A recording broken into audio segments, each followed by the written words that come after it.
Let's just say that I'm working with this particular data, which has got some random headers: date, sales rep, sales, profit, and the state. And somebody asks you to apply a filter. How are you going to apply the filter? Most people, they're going to select the headers now either through the keyboard shortcut or through the mouse. They're going to activate filtering on this data.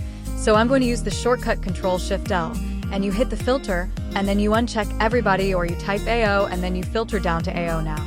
Imagine that I don't even have the filters, like there are no filters. I just go pick up AO and I apply the filter, and it's done.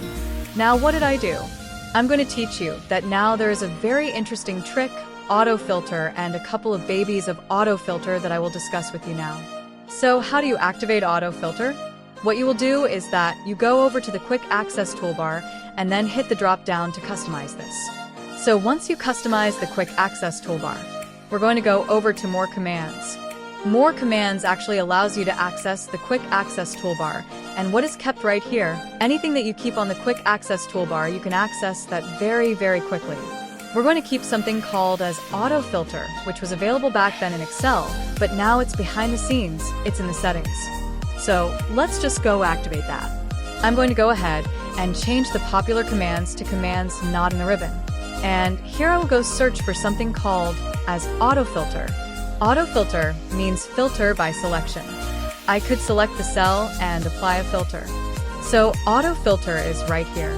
Now I'm going to click on Add, and the AutoFilter is added somewhere right here. Now you can decide whether you want to add AutoFilter. My AutoFilter is currently added on the 4th position right here, and I am going to remember the position number. So AutoFilter is on number 4, and I will just remember 4. Now you could be placing AutoFilter on the 5th position or on the 6th. The position doesn't matter, but just remember the position number. So now, let's just say that I want to filter for AO. I go select AO, and you guessed it. Because my AutoFilter was on the 4th position, I triggered the shortcut Alt-4, not Alt-F4. Alt-4 because my AutoFilter was in the 4th position and AO is filtered. This is beautiful. Now let me talk about a few babies of AutoFilter, which are super nice and super handy. Like few ancillary tricks that come along with AutoFilter. Alright, take a look at this particular column called the sales column. Now, obviously, it's very rare that you filter to a particular number. For instance, I don't really want to filter to 430 using Alt-F4, doesn't concern me, but I want to, let's say, filter down to everybody, which is more than a 430. How do I filter that using AutoFilter, right? So what we're going to do is go to the bottom of the data, where the data ends in the adjacent empty cell.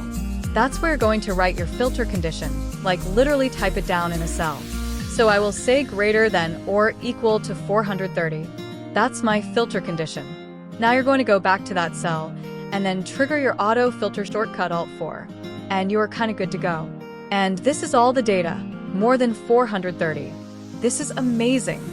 One more trick. Let's just say that in this particular column, which is the sales rep column, I want to filter out all the people who have 4 letters in their names. Just write 4 question marks. 1 means 1 letter that I do not know of. So 1 letter, 2 letter, 3 letter, and 4 letter. That's it.